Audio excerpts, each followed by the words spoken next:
We'll have a plan for Cincinnati. We have a plan for Cincinnati, and we're trying to implement today. We'll go practice and work and continue to develop and carry over the plays that we think have been good, that the players run with a certain level of speed and confidence, and then also trying to figure out how they're going to defend us. And that's what this is about, and not about stuff that we did in the past. And there's a lot of stuff that we've done in the past that's still being incorporated and used. But it's about Cincinnati. It's about what we think is going to be best to help us win the game this week. As you put together that plan, do you think I need to find some things to change in the game plan or in the lineup or in my message because of what we're going through?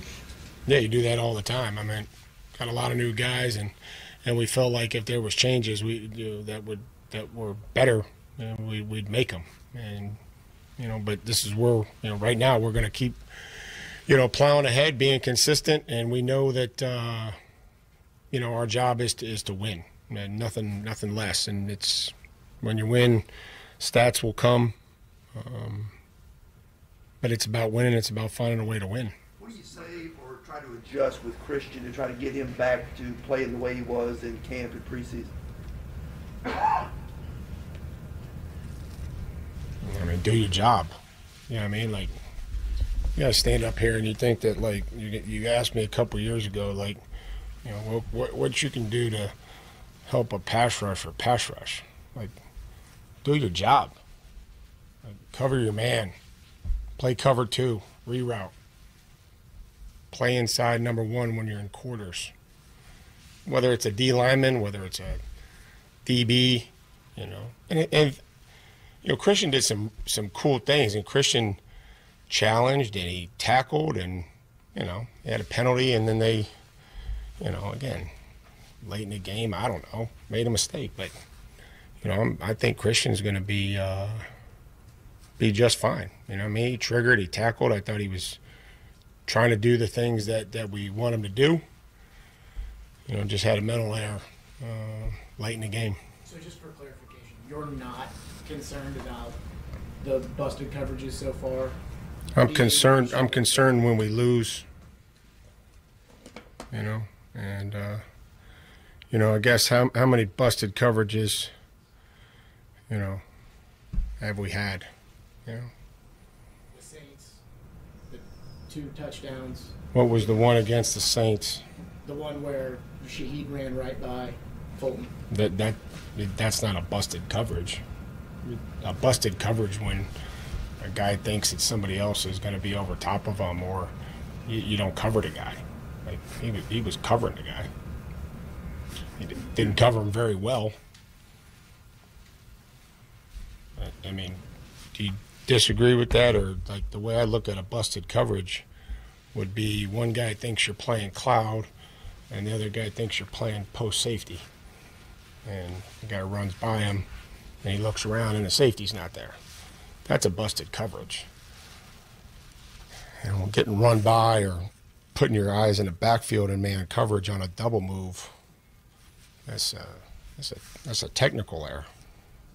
You mentioned in camp, I think, how you wanted your receivers to... Either way, you get beat, you know what I mean? It's so concerned anytime we get beat deep and give up an X play, whether that's wherever we were, I forget who asked the question, but, is it on the scheme? Is it on, they get a good play for the defense called, or was it a mental error or a technical error? Is how we break down those X plays. You mentioned in camp, I think, how you wanted to make sure your receivers got physical in terms of like a point of separation, that kind of thing. Well, I just want our receivers to get open as much as they can and catch the ball. I'm not overdoing any of this anymore. Like, are you seeing enough of that so far? Again, we got to get open quicker and block a little longer when we throw the football and throw it quicker. And that's what we have to do. What do you see from this Bengals front? Well, DJ Reader's an outstanding player. B.J. Hill, two versatile edge players that, they rush, they drop them into coverage. It's been the same group here for a couple years. Wilson, Pratt, they had some carryover, some changeover in the secondary and in the deep part of the field, but they're two young, fast players with Scott and Dax Hill. So the front is they're sound, they're physical, they play square. Be a great challenge. Coach, when it comes to Tajay and his usage, how much do you think he prompts different looks from the defense, maybe packing the box a little less versus someone like Derek because of who he is? I mean, I think we probably saw the same, same structure. I don't think we saw, see an uptick in cover two when Tajay's in there. And, we've tried to run some of the, the third down is third down. When he's out there as a third down back, it's probably a little different. So if you look at 3rd and 10 on third down, probably going to be in some split safety coverage as opposed to when he's out there in 1st and 10. You get Chris Harris the additional defensive pass game coordinator title.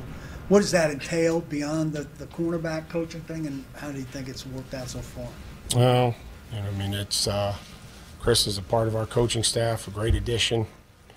Excited that he's here. I think he's got a great relationship with the players, and continue to help us and as we game plan and all those things that everybody does here and contributes to the game plan and helping on third down and the coverages that we think are going to help us get off the field. Do you make much of Cincinnati not having as much of a vertical passing game to start the year? Has the scheme looked like it's changed much at all to you, or is it just the opportunities hadn't been there? They played in a downpour in Cincinnati, in Cleveland. Baltimore did a nice job. They've thrown some go balls. They've thrown some back shoulder throws. And again, we'll have to defend the entire field. That's what they do. They'll make you defend the entire field. Mike, you talk always after losses about players needing to play better and coaches needing to coach better. What are some ways that the coaches have attacked this week to coach better? Well, trying to get everybody to understand the full concept of the play. As we continue to grow and work, it's about just understanding that there's an idea to the play, not just your job in particular. Something that I've been harping on and trying to get get through, and understand that how do we get them to play faster and understand the overall concept of every play and not just maybe blocking this guy, or why are we tossing the ball in this certain play, or why do you have to protect the B gap, versus pressure or something like that. What do you need to see from your tight ends? You said a couple of weeks ago that their play was a little inconsistent. What do you need to see from them to make them more consistent?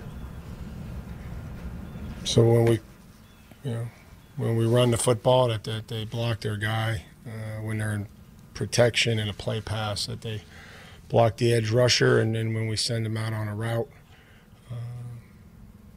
they catch it when we throw it to them.